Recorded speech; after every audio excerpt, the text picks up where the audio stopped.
Welcome, everybody, to our new Female Gentle Leaders podcast and this episode with Katrina Marsh. I'm your host. My name is Polly. I'm a business architect and I love creating these interviews, such an environment where we can inspire each other. And today, Katrina is not only an amazing woman, an amazing entrepreneur, and you will hear all about her Busy Bee yoga studio and her journey towards it. But also, we are co authoring a book that in a few days or weeks you might be able to buy, and we will love for you to support us. So, let's talk about everything. And Katrina, could you tell us more about what you're doing? Yes, of course. Thank you Yes, so of much course. for Thank you having so me. much. I'm very excited to be a part of the Female Gentle Leaders podcast with you. So I'm Katrina Marsh. I am the owner and founder of Busy Bee Yoga, which is now recently rebranded to Busy Bee Studios, and we're based in Northern In California in the Northern U.S. California. And I'm also the co-founder and owner of a media management agency, Maganda Media Management, and that is also based in Northern California. So with an online business and a physical brick and mortar business, I keep pretty busy, but this book that we're co-authoring has been an awesome opportunity to start forming my personal brand aside from the two businesses. So yeah, I'm very excited about that coming out.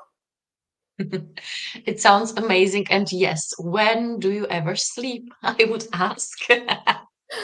I definitely make time for sleep. I am one of those people that needs like the full 8 hours. Unfortunately, my partner can like live on 4 hours of sleep and completely thrive, and I am not the same way.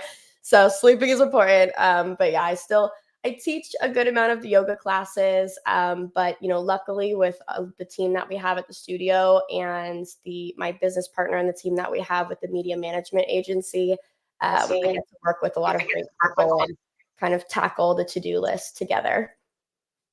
and that's great. So you can really grow and your businesses aren't on you, right? Right. And that's the most important thing. So I wanted to ask you because that's a lot of my clients or are in the process of building something offline or they are already, like we talked about, already traumatized after the COVID time. And you created your Busy Bee Yoga and now studios in these last years. What do you feel was your way of creating it? What do you feel that made the change that you can really grow? And exactly, it's not depending on you so much now. And I don't know if it was, but what could you share about that? Yeah, absolutely. I think I'm really happy that you touched on that because in the beginning, when I opened the yoga studio, it was a donation based yoga studio. And I was just teaching classes by myself every day, multiple times a day. And then when we expanded, I actually was still the sole yoga teacher for a long time. And I touch on this a little bit in the book as well that I was kind of taking on a lot more than I could chew. And that was starting to get to me, and the burnout was definitely prevalent. So I think it's important to really kind of find your tribe, find the people that will support you, and also start finding the people that you want to be a part of the team that you are creating and the community that you're fostering, because it really is a team effort in order to create something that's truly going to withstand the length of time. And I'm so fortunate to be able to have found the instructors that I have and the teammates that I have for my businesses. But yeah, when we were opening the physical location, we were kind of just getting our feet wet. So we opened in a very small studio that actually doubled as a mortgage office. And so it could fit about like 4 yoga mats. It was puny. So we were crunched in there. It was like a glorified closet. But once we got our start and we were able to see like, is this something that the community could benefit from? Is this something that would be accepted in our small town because we're also in a pretty small town. once we were able to test that out, then we were able to expand from there. So the biggest advice that I could give is definitely find people that are going to be able to support and help you, and really just kind of help you take you from square one to wherever you want to go, and that can see your vision as well. But also test it out, get feedback, listen to your community, see what they want, and be able to skew your services or your products, whatever you're providing, in terms of what your community is looking for. Yeah, that's great. And I love that you mentioned that your first studio was really small, because that's something that I love, that it's always better for us to start small. When I see the big projects of some complicated studios where we have everything from wellness to yoga and stuff like that, but when this is built from someone that never did anything around yoga or wellness or anything like that, I'm always afraid. Exactly like you said, when it's not tested, why go big and risk it, everything? Why not go small? And with the community, with your expertise, everything can grow. What do you think about that? Yeah, no, exactly.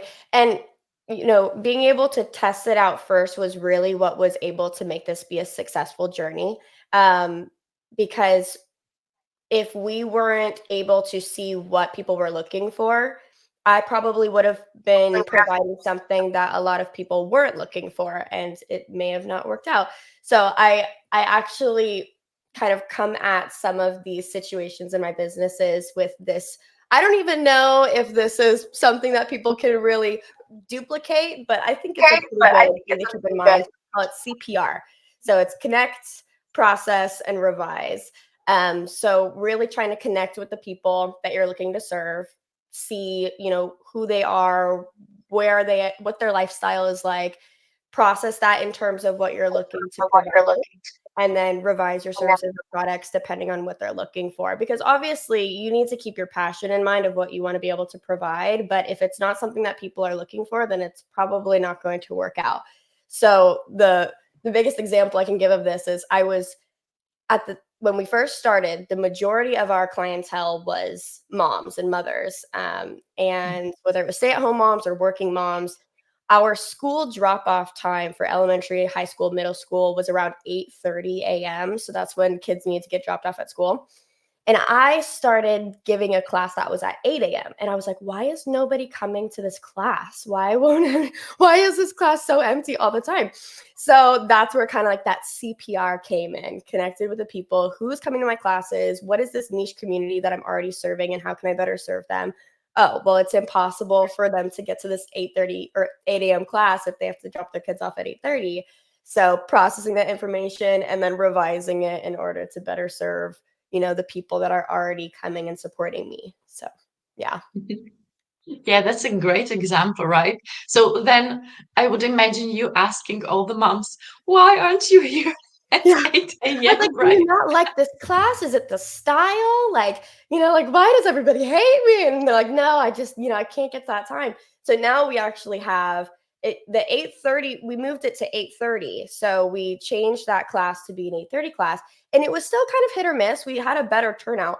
And then it was really kind of the 9 a.m. mark. A lot of the moms were looking for. So that's honestly kind of like our mom's class in a way. Once in a way. We see a lot of moms go to that one, but in general, I think the later morning classes have shown to be a little bit easier for people to get to. So we kind of have like a sleepy town where we're at. So It's great. And something that I saw in there was also that you took it maybe personally a little bit, oh but yeah, that's that's what we always do, like as service providers. We create a service or a product or a program, even in the online business world, and we take it personally when nobody's there, nobody buys. And this is great what you mentioned, because often I think in 100% we don't we shouldn't make it personal, because it's never about us, right? And Right. it's so nice that you mentioned it on such an amazing example. Yeah. And yeah, Oh, go you ahead. want to say about it? I was just gonna say that I totally I think that was the biggest shift that I had to make was, I was taking a lot of things personally, like, oh, if they don't want to come to class, then, it's something wrong with me. And in general, if you have any kind of wellness or fitness brand, you're kind of trying to sell people on working out and doing something that, sometimes might not be fun. So for me, I had to kind of wrap my head around the fact that, you need to have the passion and put your emotion into your business, absolutely. But you need to balance it out with, you know, you're still a business and you need to kind of like look at the logistics of it and not take everything to heart. Not everybody means it in, that gut punch way if they can't make it to class. So it was definitely like a shift. It's, this is the business and, it's different than somebody just Mhm. giving feedback straight to you. They're giving feedback to your business and your services and your products. So it should be Yeah, yeah, welcomed. yeah, exactly. Exactly. Thank you for that. And you already mentioned that something will be in our book. And I read your chapter and you made me cry and I really loved it. So I'm so Uh, excited for all of you to read it. Um, you mentioned the burnout around your yoga studio. But my question is, what made you choose yoga? What was the start of your journey towards this amazing part of your life, I think? Because yoga, it's not only yoga, right? It's a lifestyle. oh, absolutely. Um, this is actually one of the subjects that I wish I could have gone a little bit more in depth in my chapter, but I did touch on it briefly. There was a pretty chaotic time in my life where there was a lot of shifts and a lot of changes, a lot of things up in the air that were making me very uncomfortable because change is uncomfortable. And actually very randomly when I'm looking back at this, when I was writing my chapter or, collaborating with this book, I, you know, I decided to go into a yoga teacher training. And it was very spur of the moment. There was a yoga studio where I had just moved to. I had just moved and I walked in. I was like, "Are you guys hosting a yoga teacher training?" And they're like, "Yeah, it actually starts like next week." And like we're about to cut off people from, joining this. So if you want to do it, absolutely. And I remember them actually saying, like, "Where did you come from?" Like, people usually kind of like prepare for this a little bit, and like, this is something that they're working up towards. And I was like, I really just, I think this is what I need right now. And I was just very drawn to that lifestyle of balance. And I've always done yoga. I always did it with my mom growing up. I always turned to yoga when I was stressed in school or pretty much anything. I really try to tie it in as much as I could. And the yoga teacher training was a little bit random of it was random timing at the time, but looking back it makes sense that I was drawn to that when everything was thrown up in the air.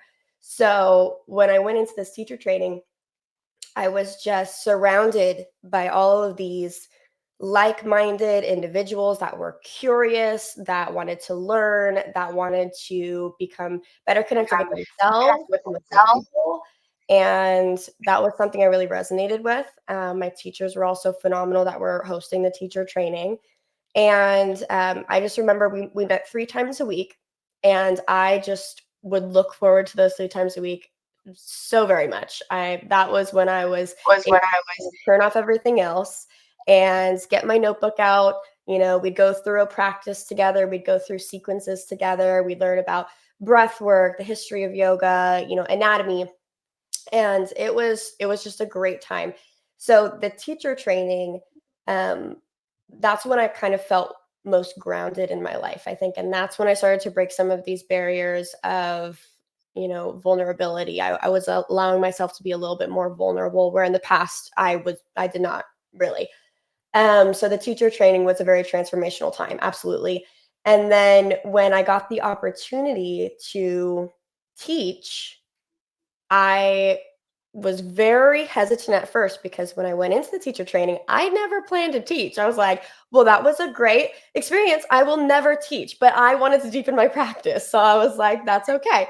But then when I got this opportunity, I was like, maybe I do. So the first time I ever taught legitimately, we did a lot of practice teaching, but the first time I ever taught a full length class was at my studio. And it was it was very interesting. It was at the first initial beta, yoga studio in that mortgage office, and it was to about four women, and I was so nervous. I planned it out for hours and hours and hours, practiced it, and when I finally gave the class, it ended up being nothing that I planned, but it ended up being great. And that's when I realized, like this is something that I can turn to in times of stress. And when I start teaching, it kind of just flows from, you know, it flows from inside. I end up teaching something that I feel that other people are needing at that time, maybe in a way, something that I feel like I'm needing that I want to provide.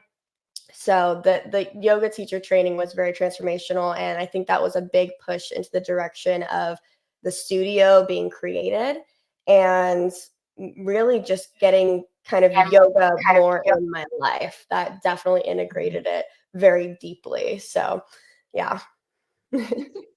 Um, I often see that the unplanned things in our lives are the ones that lead us towards our destiny, or I don't know how we could call it, right? But or towards our calling, because exactly you wouldn't think about this journey or you wouldn't be able to plan it out.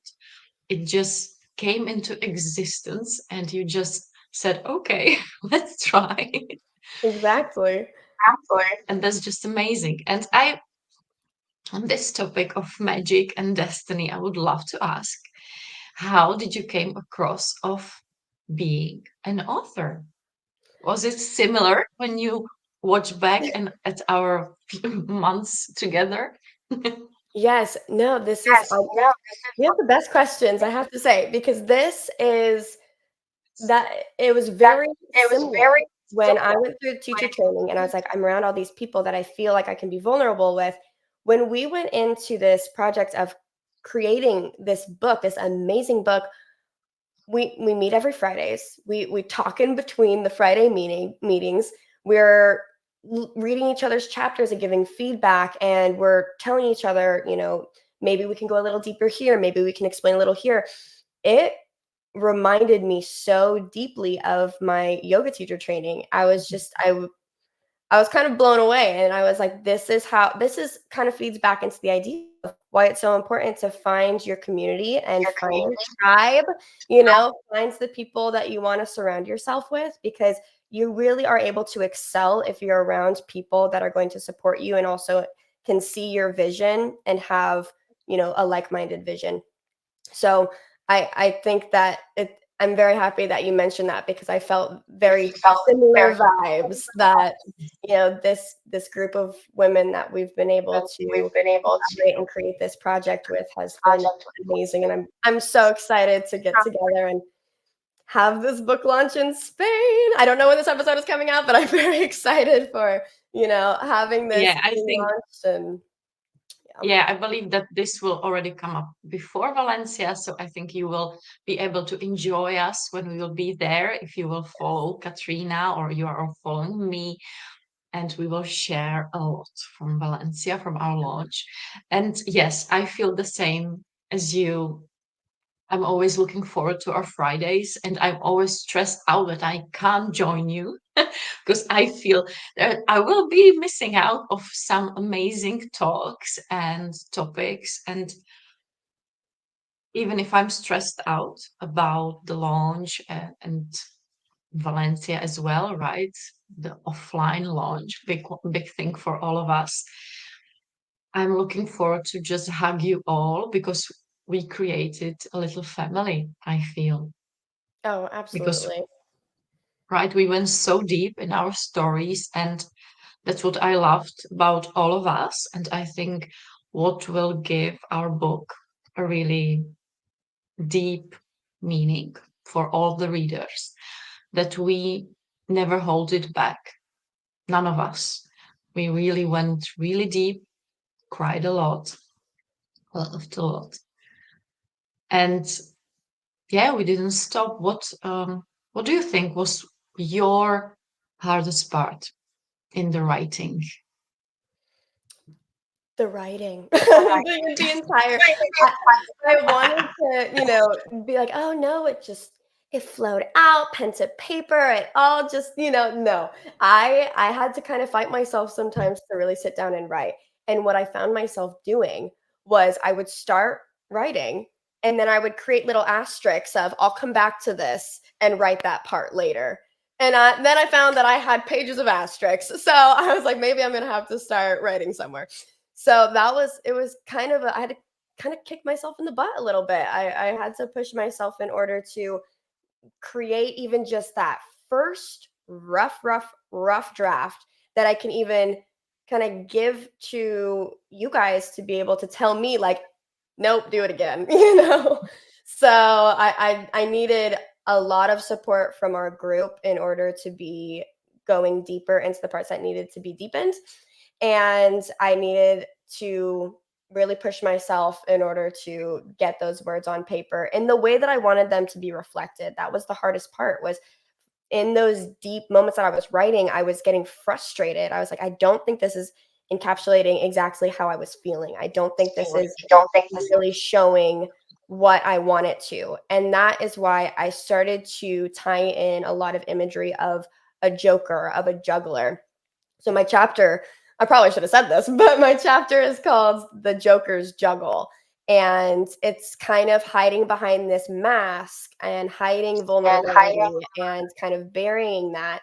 And then throughout the chapter, it's kind of this journey of showing how I was able to kind of break through that a little bit. And it's still a work in progress, absolutely, to kind of remold yourself into something different. But I found that being able to tie in the imagery of the Joker and the Joker was very helpful because I was able to kind of tie that symbolism into how I was feeling.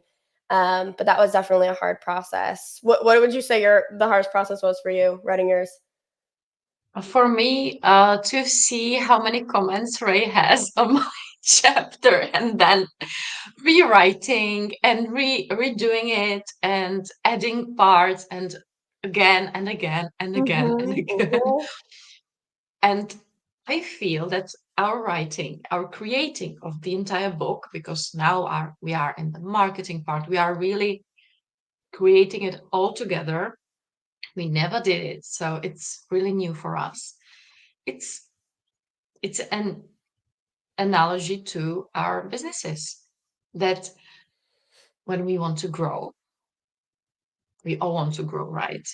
But then it's not easy. We really need to kick ourselves in the yeah, butt. We need to force ourselves to just sit down and do the work, and then we can enjoy what we did. And yes, again, like you said, we need to build the community around it.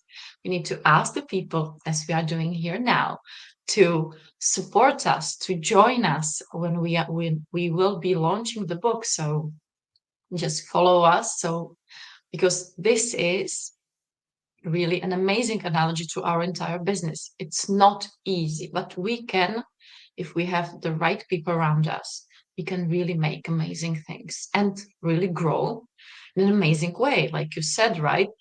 For you, the book, and for me too, is a part of my brand.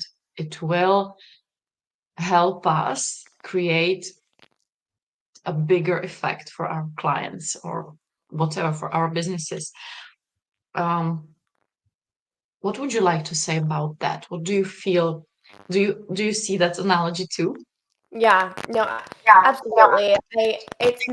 This process has made me question a lot about, ironically, because I do, I keep myself pretty busy, but it's also kind of made me question, like, what else can I provide? What is coming after this book?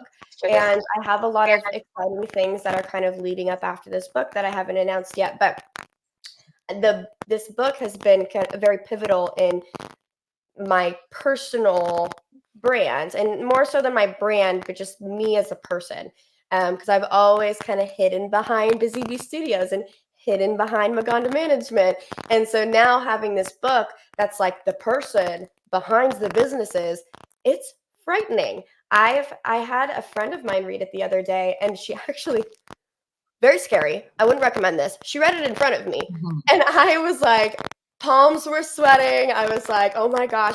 At the end of it, and she read it in silence too. So at the end of it, I was like, what did you think? And she was like, that was beautiful. And that was kind of the cherry on top that I needed, that extra little, like, you did something and it is ready.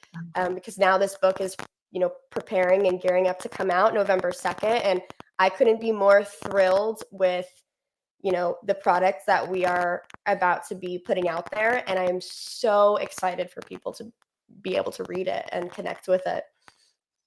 Yeah, me too. So connect with us, and really, really, really, we will be so happy if you will support us and become our launch teams, because we are creating them, because we really feel that this book should be in your hands, in our hands. And for me, I think that I will believe that I'm a part of the book when I will be holding the book. Like, I know I did it, but I don't think my head really wrapped around it yet. Right. Once I'm holding it, that's going to be a very different feeling indeed. Because writing it on a computer, even printing it out on pages and making edits that way, it is going to be very different when it's binded and bound, or in my hands. Yeah, absolutely. Thank you for Katrina for this amazing interview. And would you like to say something more, or maybe invite the listeners or viewers to some place? Because I will share all the links below. But maybe you feel like sharing with us something? Yeah, absolutely. I mean, so if you're looking to be, updated a little bit more on this process, I think every author in this book's launch team is different.